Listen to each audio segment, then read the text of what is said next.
Welcome to Ezuri's Misfits. As far as opening hand goes, yes, this looks great. We're going to keep on this one. We have got 3 lanes in the hand. We have Wood Elves, and we've got a nice win condition for a bunch of our little creatures.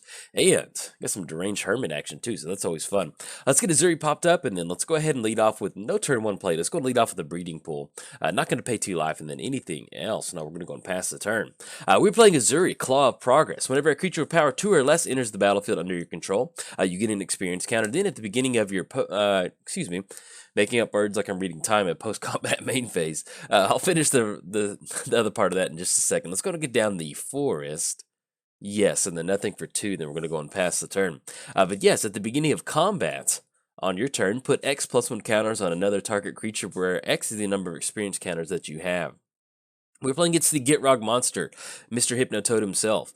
Death Touch, at the beginning of your upkeep, sacrifice the Gitrog monster unless you sacrifice a land.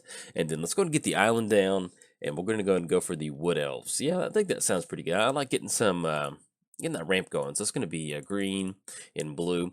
We'll go and search up for the Tropical Island off of this one. Yeah, I think I like that. Tropical Island, then anything else. We're going to go and pass the turn. We're playing against the Gitrog monster. At the beginning of your upkeep, sacrifice the Gitrog unless you sacrifice a land. Then you may play an additional land on each of your turns. Then whenever one more land cards are put into your graveyard from anywhere, draw a card. So, should be pretty good. Now, as far as our commanders, it's free time. We can talk about whatever we want, cover both of them. Yes, that is good. But yeah, as far as what we've got going on, we've got a pretty good hand. Like I said, once we get down to Ezuri, we'll be pretty good to go. One of the fun things about playing Ezuri is getting down something like Deranged Hermit. You get those counters going really, really quick. As far as me building this deck, if you haven't seen it before, this is the second time I've had it out on my channel. But as far as building it, I kind of fell in between this very kind of like a split between small creatures and kind of like a token build because it's just so easy to get those +1 counters going. It makes for a lot of fun. Opponent's going to go for Growing Rites of Itlimoc. But yeah, so you use stuff like Drain Charmer to get those experience counters going. And then we do have a few kind of finisher creatures, and I'll explain those here in a second. Let's go to get down to Ezuri Claw of Progress. It's going to be green, blue. Get those down. We're going to get down the Polluted Delta. Yeah, I think I like that. Get down the Polluted Delta, then anything else. We're going to go and pass the turn. I don't really want to swing into Azusa right now. We could search up off the Polluted Delta. If it was not a Polluted Delta and another fetch land that could go green, we could go Dryad Arbiter to put a +1 counter on Wood Elves, but we're just going to go and hold off right now. We'll fetch that, and then we'll start going from there. But yeah, so you just get a bunch of little creatures down, get those +1 counters. We do have, what is it, Sage of Hours in here, which is just like Sage of Hours works really, really good in this deck. And you basically, if they don't have any spot removal, you just kind of keep taking extra turns. But I'm trying not to push a Frontier Siege. 2 green to your mana pool, to your main phases. Okay, we'll see what they're going to go for off of that one. But yeah, with Sage of Hours in here, it's definitely it's one of those cards that can really just, it'll win the game on the spot. So I kind of treat it as I treat most combos in that it's in the deck in case we need it. If our opponent's doing something really, really oppressive, then we'll get down we'll go for Sage of Hours and see if we can't win that way. But for the most part, we're not trying to push that particular win condition. All right, opponent's going to go for Mulch and see what they reveal off of that. They hit nothing but land cards. The Whispering One and Disciple of Bolus will go into the bin. That's going to put Forest and Swamp, which I think they just played both of those. So we can go and cross those off. So that still should leave two of the same cards in their hand. Now, as far as what we're going to go for next turn, that's going to be 1, 2, 3, 4, 5. We're going to have 6 total mana. That will put us online for Deranged Hermit if we want to pay the Echo cost during the following next turn. But let's see what we draw into first. Okay, draw into Kodama's Reach. Let's do this. If we're going to go for Avenger of Zendikar, we can go for the Deranged Hermit. That's going to be Kodama's Reach. That'll put us online. That's going to be 1, 2, 3, 4, 5, 6, 7. Once we get down the Wirewood Lodge. Yeah, let's go and get that down. Let's go and go for the Jungleborn Pioneer. Yeah, I think I like going for this because we can go for an Avengers Zendikar the following turn. We're going to be able to get that Ezuri Claw Progress experience counter. We'll get that extra trigger, that Merfolk with Hexproof onto the battlefield. Let's go and crack the Polluted Delta. Let's go and grab that island. Let's go and go for Kodama's Reach. It's going to be green. And that way we'll be online for Avengers Zendikar, and we'll be able to make a land drop the following turn. I'm just going to grab another. We have all split sources, or at least another. We'll grab double green off this one. One in the hand, one on the battlefield. Let's go ahead and push in. What are we going to put these counters on? Let's go and put the counters on the Wood Elves. That's going to be 2 counters, and I don't mind getting in as much damage as possible. Let's go and push in for 5. and then see if we can't get that Azusa block. With our opponent, you know, they're at the point right now where they're only at 2 cards in the hand. They don't have something like Life from the Loam. I would be tempted to kind of chump block with the Azusa, especially when you're going to be getting down Gitrog pretty soon. But they can leave it up, and especially if they get some good land recursion going. But yes, so outside of the deck, definitely want to get a bunch of little creatures onto the battlefield. Now, I did make some changes since the last time that I recorded this deck, so I'm actually pretty excited about that. I added Rogue's Passage in here because there's a lot of times where you can see where we're sitting at 2 experience counters, and you know, something like Merfolk, that little hexproof Merfolk token, you want to put a lot of counters on there. Maybe we need to take care of a certain planeswalker. There's a lot of ramp in here to kind of support what we've got going on, and so that allows you to kind of help you close the game out with some sort of Rogue's Passage sometimes, or at least kind of keep the board state under control. We also added Teamer Sabertooth because Enter the Battlefield triggers are just absolutely just crucial to this deck. So let's say that we have Teamer Sabertooth onto the battlefield and we bounce it back, bounce Deranged Hermit back. We can keep casting it to get those tokens going, to get those experience counters going. I'm also added Fathom Mage. So for some reason, I almost put Fathom Mage in here, but when I went to go put it in there, I was like, I don't think we need that. And then I always forget that Fathom Mage is just like, hey, you get a +1 counter. Like, yo, like I can feel Fathom Mage shaking my shirt and like trying to get my attention. Like you get a counter every time. Every +1 counter, you draw a card every time it's put on there. I'm like, okay, sorry, Fathom Mage. So Fathom Mage is back in the deck, and I also added Mana Gorger Hydra, which is going to be 3 mana, 1/1 trample. But whenever an opponent casts a spell, put a +1 counter on it. So the main part is we basically get it down, cost 3 mana. Once we get it down, our opponent starts to do anything, cast any sort of spells. We're going to keep getting those incremental +1 counters on it, which is really going to help us kind of end up with a really big creature. Especially, I did think about putting the charging. I think it's Charging Badger. I can't remember. Anyway, it's the 1/1 trample. I almost put it in there, but I'll see if we can't make a little bit more room for it. All right. So at this point right now, it's going to be 1, 2, 3, 4, 5, 6, 7. So we can go for Avenger Zendikar. We don't have any trample right now, but next turn with Overwhelming Stampede. Ooh, that sounds pretty good. Is that exactly what we're going to go for? Yeah, let's go for it. Let's go for Avenger Zendikar. Might be running into some sort of board wipe, but if you are, hey, so be it. Get down Avengers in the car. Get those 7 plant tokens. Oh, look at all those Ezuri triggers. We're gonna go ahead and always yield to that. Let's go and get the forest down. We're gonna be able to put a +1 counter. Yes, we're gonna use that ability. End up with a bunch of 1/2s on our plant tokens, and then at this point right now, is there any certain creature we want to put these tokens on? Let's go ahead and spread it out. It's gonna be like 9 tokens. Yeah, let's go ahead and put it on the Merfolk. Yeah, we'll go and do that. We'll put it on the Merfolk, and let's not swing in. We have Overwhelming Stampede in the hand right now. We just can't really deal any sort of damage at this point. Since all those plant tokens have summoning sickness, and just swinging into a 6/6 death touch. You know, we could swing it with the Merfolk if we wanted to, but I like leaving it up just in case they want to swing in, and especially since we do have Overwhelming Stampede in the hand. You know, we're looking at not everybody getting +10/+10, or a really big amount once we get the extra Ezuri trigger going for the Overwhelming Stampede. But technically, actually, it'll just be +10/+10 because yeah, we get the Ezuri trigger at the beginning of combat. So, and that's another thing to keep in mind if you're thinking about building Ezuri. One of the things is that let's say that you're running Lightning Greaves and it's going to give that particular creature Shroud. Ezuri's trigger is not going to be able to target that one, and it always happens at the beginning of combat. So if you're worried about keeping your creatures protected, you can definitely run stuff like Lightning Greaves to kind of get around that Ezuri trigger, because if you do slam a creature down, put the Lightning Greaves on there, you're not going to be able to target it with Ezuri, and you'll be sitting there like, oh, it's a bummer, man. Because there are certain scenarios to where, you know, I'm happy to have Lightning Greaves in here to protect a certain creature, something like Sage of Hours, until we can shift it around onto something else. But, man, I'm loving our opponent's deck. It's really what... Sorry, I'm trying to deliver commentary, but I keep seeing, like, Journey to Eternity, Frontier Siege, Retreat to Hagra, and I'm just like, man, I need to get some of this stuff going into my my Gitrog Enchantress deck. I do have a Journey to Eternity in there, but I always forget how good Frontier Siege is. At the beginning of each of your main phases, add double green to your mana pool. That's always really good. And then Retreat, Retreat's okay. Each opponent loses 1 life and you gain 1 life whenever lane enters the battlefield. I may have to add that. I've been working on... oh, what deck is it? Yeah, there's a deck that I've been working on that really works on kind of like a taxing style effect. Having a bunch of taxing effects like Retreat to Hagra. And so I may have to get that added in there, because just making your land drops off of that sounds like a pretty good deal. In fact, I may go ahead and write that down, because I will forget if I don't. There we go. All right. I'm just going to go for Journey to Eternity, and look at that value. Oh, that's just insane value. Alright, so you sacrifice it, and it returns back to the battlefield. It's going to come back, return target creature card from your graveyard to the battlefield. That's going to be the Whispering one. They're going to lose 1 life. They're going to draw a card, and then whenever it dies, such oh, that's some pretty sweet value right there. Getting that Journey to Eternity on there. Okay, so we're going to get that going, but as far as next turn goes, yeah, we've got Overwhelming Stampede, so we're going to be able to just give everybody a bunch of trample damage, kind of push past through everything. But let's say we didn't have Overwhelming Stampede. We're still in a pretty good spot to be putting in some damage on our opponent. And another fun thing about this particular deck is stuff like Wild Beastmaster. You know, Wild Beastmaster, I got in during Return to Ravnica, and that's one of my favorite cards. I built like a red-green aggro deck. That was one of my Friday Night Magic, like $10 decks that I rotate around. And yeah, I just had a lot of times playing with Wild Beastmaster. So to have a deck that can really take advantage of her, you know, put a +1 counter on it. Because whenever she attacks at the beginning, yeah, it's the beginning of combat. So we get to put those on there before she attacks. So it's going to be pretty good.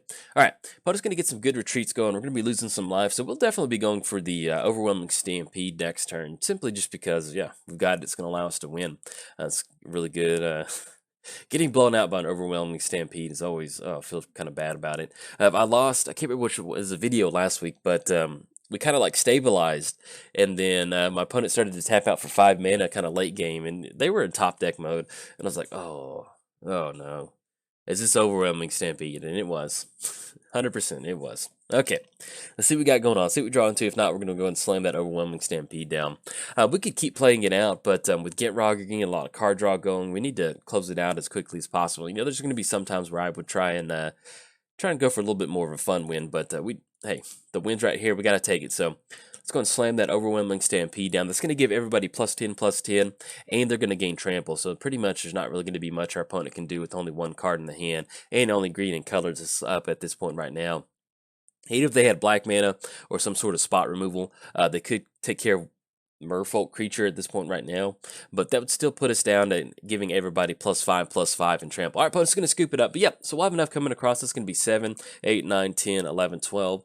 So we got 120 coming across, and just strictly just added bonus from that Overwhelming Stampede, not including the base power and toughness of all of our creatures. But that's definitely a win condition for the deck. It's not as fun, a little bit easier to kind of just slam an Overwhelming Stampede, but got to win sometimes. So, in fact, if you enjoyed the video, like and subscribe. Thanks. Bye. Welcome to Ezuri's Misfits. As far as opening hand goes, we've Dried Arbor and Forest Elder into an island. We do have Invisible Star. Yeah, we'll go and keep on this one. Well, no. Yeah, let's go and mulligan. We're playing against the Boogeyman. I'll kind of explain that in a second if you don't know who the Boogeyman. Yeah, I like this hand a lot better. We'll keep on this one. I feel a lot better about that. Tooth and Nail. Is that something that we want to hold on to? Just giving us an alternative win condition. But yeah, I'm worried about a counter spell. Let's go ahead and put that on the bottom for right now. Let's go ahead and get down the Scalding Tarn. We'll be able to get down that Elvish Mystic and really get some good stuff going from there. So get that Scalding Tarn. Let's go and crack and go and grab that Tropical Island. Get down the Elvish Mystic. Go and pay green on that one. And they'll be online for a pretty quick little Manglehorn, which hopefully be pretty good against our opponent. And then we're going to go and pass the turn. We're playing Ezuri, Claw of Progress. Whenever a creature of power 2 or less enters the battlefield under your control, you get an experience counter. Then at the beginning of combat on your turn, put X+1 counters on another target creature you control, where X is the number of experience counters that you have. Let's go and get down get the island down. We'll be able to go for this far. Ooh, excuse me. Look at that Ancient Tomb. Do we want to go for that? I'm like, yeah, let's go and go for Farhaven Elf. Let's kind of slow roll this. I kind of like going for that. Let's go for Farhaven Elf, and then I'll cover Grand Arbiter Fart Monster. I haven't told that Fart Monster story in a long time, so I'm really excited. We're going to use Farhaven's Elf ability, search your library for a basic land. Let's go and grab we'll grab a forest off this one. And then anything else, we're going to go and pass the turn. So we'll be online for Ezuri, and then we can get some good stuff going. We're playing against Grand Arbiter Augustin IV, the Fart Monster. White spells you cast cost 1 less to cast. Blue spells you cast cost 1 less to cast. Spells your opponents cast cost 1 more to cast. Yeah, with Grand Arbiter, I've always called him Fart Monster. Or with my thumbnails, what I would do with my thumbnails is whenever I make a new one, I would use a placeholder for, you know, let's say it's Ezuri versus blank. The placeholder would always be... I'd write Grand Arbiter Fart Monster because it would kind of fill up the bottom part of that thumbnail pretty well. But now I've kind of gone to a single commander thumbnail system. But back in the day, it'd always be Grand Arbiter Fart Monster. So if you ever see him, that's what we got going on. All right, our opponent does have only 1 mana up right now. So I think I feel pretty good about getting down Ezuri Claw of Progress. Yeah, I think I like that. Let's go and go for that. We'll go ahead and get down the get the forest down. Once again, we're just going to go hold on to Ancient Tomb just in case our opponent has some sort of a land destruction, and then we'll explain the boogeyman dynamic here in a second. Let's go and swing in for 2. Go ahead and put the 0+1 counters on the Elvish Mystic. That way, at least it feels happy that it was targeted. Let's go and swing in for 2. It's going to put our opponent down to 28, and then we're going to go and pass the turn. But yes, the boogeyman. I've played against the boogeyman a lot online over the years. In fact, we've been playing a long time on Magic Online before I even started recording. And because I always remember his name, and he had a Gitrog deck that was just brutal for a really long time. All right, opponent's going to get down Council's Judgment, and then yeah, see, they're going to probably more than likely going to vote for. Let's see if they voted for Ezuri. Yeah, we'll go and vote for Ezuri too. That sounds good to me. We'll get it back up here in a second. Hopefully, we can kind of force some of the stuff out of their hand. But yes, the boogeyman, he builds a lot of really good decks. He or she, I've never really confirmed their identity, but he or she builds really good decks, and I think my win percent. Ooh, overwhelming stampede. I think my win percentage against them is like against the boogeyman is like 0. It's horrible. Bad win percentage. I was going to go for Ezuri. That's going to be 6. It's going to be 1, 2, 3, 4. We can bounce back, get that going. They might have some sort of board wipe going next turn, but at least we're going to force them to use that. At least we can kind of keep this this pressure up on our opponent. I was going to swing in for another 2. So again, we get that 15-turn clock going. We'll go and target Elvish Mystic again to make him happy. Happy elf around here. Let's go and swing in for 2. And then put our opponent down to 26, and we'll go and pass the turn to our opponent. But yeah, the boogeyman, he always builds, he or she builds really good decks, and my win percentage is horrible. It's bad. I would venture to say it's probably in the 1 out of 10 range, somewhere in there. That's about our win percentage because built some pretty good competitive. In fact, before I joined this game, he had a little disclaimer that, or he or she had a disclaimer that was competitive build. So I was like, well, we'll give Ezuri a shot. So we may not end up winning this one, but we'll give it a shot. We'll be able to get down the Rogue's Passage too, and then we got past that Wrath of God. Drawn to Miri's Guile. All right, let's go and get that down. Let's get the Rogue's Passage. Let's go and go for Miri's Guile. That way we can start looking at the top part of our library. Now, there will not be an artifact for us to target with our opponent, but it's going to be 1, 2, 3, 4, 5, 6, and then Ezuri's going to be 8 total mana. Yeah, let's go and get down Manglehorn, or do we want to hold on to it? Yeah, I like getting a creature down on this one. I think that's good. We'll get down Manglehorn. There's no artifact for us to destroy, but for the main part, if we can stop our opponent from getting some really good artifacts going, having to simply enter the battlefield, just kind of really slow roll some of our opponents to extra mana. They are playing blue-white, so we already saw Tithe, so it's going to be kind of hard for them to kind of ramp into their mana, especially if they're going to have to spend the whole turn, getting an artifact down and then kind of going for that. So I kind of like going for this sort of tempo play. And then we'll try and get down to Ezuri and start bouncing back from there. But that's going to be one of the hard things is playing Ezuri against a blue-white control deck is that there's typically going to be a lot of spot removal in here. And a little bit hard for us to get our stuff going. A lot of board wipes. It's definitely what this deck does not want to see is a lot of board wipes and a lot of spot control, so spot removal. All right, we have the Miri's Guile. Look at the top 3 cards of our library. Put them back in any order. Yes, we're going to use that ability. It's going to be Crater Hoof, Bramblewood, Paragon, and then Lumbering Falls. Is there any certain way you want to sequence this one? It's going to be 1, 2, 3, 4, 5, 6. Let's do this. Let's go ahead and put the Crater Hoof on top. I'd like to make the land drop for the turn. If we go for Bramblewood, we can draw into that next turn and get the Ezuri Claw progress. Yeah, let's do that. Let's go for and get the Lumbering Falls on top. We'll draw into that Lumbering Falls. We'll go and get that down. Enter the battlefield tapped. Let's go and go for Ezuri. And that's going to be 9 mana. 1, 2, 3, 4, 5, 6. Excuse me, that's not going to be enough. All right, we're going to go and pass the turn. Got ahead of myself. We could swing in for 2, but that'll just run right into the fart monster over there. So we'll just go and pass the turn to our opponent. But yeah, so we do have the Crater Hoof on top, and we also have the Bramblewood. But next turn, with us costing 1 more for Ezuri, we've almost kind of priced ourselves out of that. Hopefully with Miri's Guile, maybe we can shuffle around the top part of our library to get an extra land drop. It's going to be 1, 2, 3, 4, 5, 6, 7, 8. Yeah. If we can make the land drop, that will put us online for Ezuri, but that's going to be a lot of it's going to be a lot of mana tapping out for, and our opponent does get down Tameo. Tap target permanent, doesn't untap, directs next untap step. Okay, so they will be going for the lands on that one. If we want to, one thing that we can do is, it may not be that good. Our opponent did completely tap out. If we want to try and knock down Tameo as much as possible, we do have Overwhelming Stampede. We can at least make Manglehorn unblockable to swing in at Tameo. Yes, we're going to use that ability. So that's another option that we can go for. Whirler Rogue, Crater Hoof, and then Bramblewood Paragon. 1, 2, 3. So it's going to get plus, each control has trample. Each of the warrior you control enters the battlefield with additional +1 counter on it. That will be Ezuri getting down. Let's do this just to have a few more creatures onto the battlefield. Let's go ahead and go for Crater Hoof. Let's go for Bramblewood. And let's go and put that Whirler Rogue on top of our library. Okay, we're going to go and draw into that Whirler Rogue. We can get that down.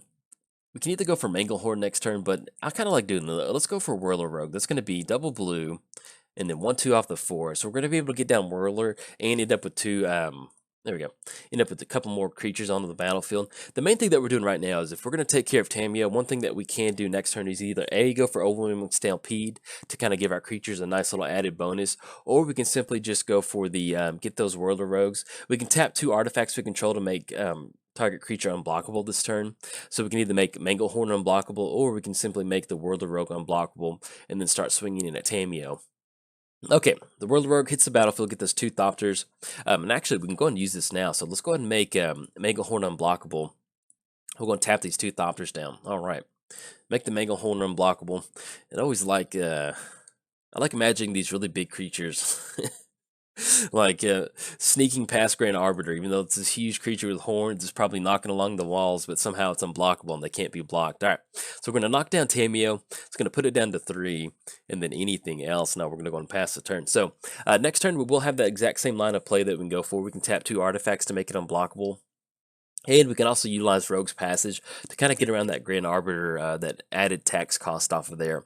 So we can at least start putting in a Tamiyo, especially if they go for the +1 ability. They can tap down Rogue's Passage with that ability. That will kind of slow us down a little bit, taking care of Tamiyo. But like I said, we still have Overwhelming Stampede to kind of go for, and we'll see where our opponent's going to go. All right, opponent's going to tap down still tap down the Lumbering Fall. So they're still going to put us online for Rogue's Passage, and we'll see what they get down this turn. All right, we got Grand Arbiter swinging in for 2, and that will put us down to 25. Let's see if we've got a some sort of maybe Supreme Verdict following up on the second main phase on this one. If we're seeing the Grand Arbiter swinging it across, it's going to be blue, white, and see what else they tap out for. Okay, Dave Jedger, it's going to blow up our entire board. Now with Lumbering Falls, it's not going to untap. Let's see what we can kind of get off the Miri's Gauss if we can't get it. Ooh. Cyclonic Rift. It's going to be 1, 2, 3, 4, 5, 6, 7, and that's without Grand Arbiter 2. Yeah, let's do this. Let's go for the Paragon. Let's go for Crater Hoof, and we'll put that Cyclonic Rift on top of our library. That way we can kind of draw into it. I like that. Make sure I counted our mana correctly. It's going to be 1, 2, 3, 4, 5, 6, 7. I'm really worried about running into a counterspell at this point if we go for Cyclonic Rift. Let's see if they're going to cast something out next turn. There's a couple different things that we can do. We can either cast this during their upkeep, or we can go for it right now. But I wouldn't mind seeing them kind of tap out for something like Grand Arbiter for us to go for Cyclonic Rift. See if we can't kind of catch something else. You know, if they want to keep the Lumbering Falls tapped down, that's perfectly fine. So they can definitely go for that if they want to. But yes, as far as Ezuri, the deck, I did make a few changes to the deck. We've got Rogue's Passage in here, as you can tell. It's a nice. Hopefully, it's trying to help us get a good game going with the Rogue's Passage. Also added Teamer Sabertooth, which allows us to kind of keep those enter the battlefield triggers going. You can bounce a creature back to the hand and kind of start going from there. Also added Fathom Mage, which I don't know why I didn't put Fathom Mage in here to begin with. I almost put it in here. I was like, no, I don't know. We don't need that 4 mana. And then I was just like, why? Draw a card when you get some good stuff going. All right, let's go and blast the... I guess we can just go and send Tamiyo back. Our opponent actually didn't go for the Tamiyo activation before they went for Grand Arbiter, so at least it'll be a little bit of a tempo play for us. So we'll go for that Cyclonic Rift, bouncing Tamiyo back to the hand. We'll be able to get out from underneath that Lumbering Falls. Uh-oh, there we go. Don't really want to activate that. I mean, we could if we wanted to, but it's not going to do much. But yeah, added Fathom Mage and also added Mana Gorger Hydra, which is really good for us to kind of get some good stuff going. All right. See if we can't hopefully get some fetch lane, man. That'd be wonderful. Get this shuffled up. Beast Collar Savant, Haste, Bramblewood. Let's go Crater Hoof. Let's go Bramblewood, and let's go and go for that Beast Collar Savant. Okay. And once again, with how much mana we're looking at, this could be 1, 2, 3, 4, 5, 6, 7, 8. Let's go and get down to Ezuri. I think that sounds pretty good. It's gonna be, excuse me, it's gonna be 9 total mana. Let's go and get down the Beast Collar Savant. I keep forgetting that it get popped up with that Grand Arbiter out there. It always throws my math off. Let's go ahead and go for 1, 2, 3. That'll at least be another creature that we can get down and hopefully start kind of working towards that, helping us get out from underneath that Grand Arbiter tax. All right, it does have haste. Is there anything that we want to go for? The Lumbering Falls. activation. It's going to be a 3/3 blue-green creature with hexproof. Do we want to swing in with that? It's going to put him down a little bit. We don't have really anything else going on. Yeah, we're going to go for that. This is going to be blue and then green, and the 2 off the Ancient Tomb. Oh, excuse me. We have to use that for creature spells. We can't use that to activate the Lumbering Falls. All right. Anything else? Now we're going to go and pass turn to our opponent. I always forget that you have to spend it only on creature spells. All right. I'm going to go and pass turn to our opponent, and then we'll be good to go from there. But yeah, for the main part, we need to get some sort of fetch land to kind of shuffle up our library. And once we kind of get rid of that Crater Hoof that's hanging, Crater Hoof is a wonderful card for the deck. But when you're sitting down with basically just like a Beast Collar Savant, Crater Hoof's not that good. It's a 5/5 slam his foot down, but it's not really going to do much for you. See if our opponent's going to end up going for that Tameo to get it back down and keeping some of our stuff tapped down. We did not tap down the Ancient Tomb, thankfully, so we don't have to worry about that being tapped out with Tameo. But we'll see what else kind of board state we can get going from here. Okay, opponent's going to go for Tameo, and then we'll tap down the Lumbering Falls off of that. We could have added the mana in response to that, but we just got really not a whole lot going on. Let's see if we'll see the Grand Arbiter swing in or not. All right, no swing in from the Grand Arbiter. And then let's go for use Mary's Guile ability. That's going to be Hangerback, Walker, Crater Hoof, and Bramblewood Paragon. Let's see. Get down Hangerback, Walker. This is going to be a few. Yeah, I think I like Hangerback. We'll go for. We'll just completely tap out for it. If they have a counterspell, they've got it. Put the Hangerback on top. And then I think I like simply just tapping out for as big of a Hangerback Walker as possible. If we eat a counterspell, we eat a counterspell. Not really wanting to play around the, something like Mana Leak or something. That's going to be 1, 2. Actually, let's go for Beast Collar Savant. It's going to be white mana. Let's go for Hangerback Walker. It's going to be 1, 2, and then 3 and 4. Okay, X is going to be 3. Make sure, yeah, there we go. All right, that is correct. Hit done on this one. We're going to go for Hangerback Walker. It will be a 3/3. The main thing, if it gets countered, it gets countered. If it doesn't, at least, if there's some sort of board wipe, we'll at least be able to kind of bounce back some form or fashion with those 3 Thopter artifact tokens on the battlefield. So get down Hangerback, and then anything else, we're going to go and pass the turn. Now, our opponent can go for if they want to start switching up the Tameo +1 ability to get rid of the Hangerback, they can definitely go for that. We will not be able to put the +1 counters on there. But if something does happen, at least we do still have Overwhelming Stampede. That might be a way for us to kind of clean the board up just a little bit once we start swinging across. Opponent's going to be tapping out for 4 total mana. Tears the Seeker, okay. They have no artifacts at this point right now, so at least we don't have to worry about any sort of extra mana shenanigans. And they are going to switch over the Tameo activations to the Hangerback Walker. See if they go for the Tezzeret activation. Oh, but Tezzeret, that reminds me, they're searching up for an artifact with 2. See if they I was just about to say, hopefully it's not Winter Orb, but it is. All right, there we go. Hey, I joined the game. Not going to get mad at the boogeyman. It was, I joined a competitive game. He had competitive in there, so hey, it's fair game. All right, not going to be able to actually click on that Lumbering Falls. We're going to go for that Mary's Guile, see what we can do. Yes, we're going to use that ability. We do have some Enter the Battlefield stuff that really helps us deal with artifacts, but at this point right now, it's kind of hard for us to go for that. Bramblewood. Let's go ahead and put Crater Hoof on top. Yeah, I don't really want Crosswoods. Either way, we're going to have to draw into it. And put the Crosswoods on top. And then we'll draw into that, and then anything else. No, I think we're going to go and pass the turn. We'll get a few more combat steps, but I think we're going to get to that Tameo ultimate. It's going to be more than enough for our opponent to kind of go ahead and close it out, especially that Winter Orb out there. But yeah, and then one of the things about this is, Ezuri's not technically a competitive deck, but our opponent did put competitive in the comments for the game when I joined. And so there are some times where we get down Ezuri, we end up with a really, really good board state. We get down to stuff like Sage of Hours, so I was like, yeah, we'll throw it into the competitive ring, see if we can get some stuff going. But against blue-white control, gets a bunch of board wipes. Yeah, that's not Ezuri's matchup. So I was kind of hoping maybe it was going to be the Boogeyman or something, that we might have a fighting chance. But board wipe city against Ezuri is not the best. So opponent's going to get down Tangle Wire. I think we will. We're going to call Uncle on this one. We'll see what we get going down. And then we've got the full blue-white control lockdown now. So I'll take this, though. It's always fun. Once again, keeping up with the Boogeyman's win percentage against me.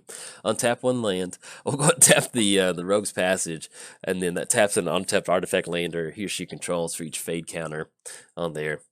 Let's see. Click a card to choose it. Choose Hangerback. I guess Rogue's Passage and Ancient Tomb. We have to do that. Click OK. It's going to tap those down. We'll go for the Miri's Guile. And let's see what we got going. Finally hit that land, but it's a basic land. Hey, good game. Best of luck. Not best of luck, but good game to our opponent. They got this one. We're going to go and scoop this one up. Yeah, with that island, if we had something going down, they've got the lot going with Tangle Wire and Winter Orb, and then Tamio's going to get to the 8 ultimate, so they're going to be able to -8 on that one. But you can see, we kind of gave it a shot. We got off to a pretty good start so far. You know, it's always nice to go off to a really good ramp, especially when you've got Ancient Tomb, Firehaven Elf, and then Elvish Mystic, kind of get some good stuff going. And then, unfortunately, the Manglehorn didn't really have a target for it until late game, so... But that's how Magic goes sometimes. And in fact, if you enjoyed the video, like and subscribe. Thanks. Bye.